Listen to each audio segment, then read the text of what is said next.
गिरौ मन्निवासे सदा येधिरूढ सदा नरकवते राजते तेधिरूढ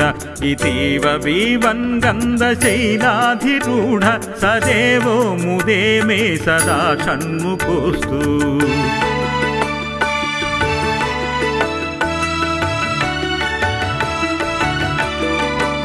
महाम्भोधितीरे महापापचोरे मुनीन्द्रानुकूले सुगन्धाख्यशैले गुहायां वसन्तं स्वभासालसन्तं जनार्तिं हरन्तं श्रयामो गुहन्तम्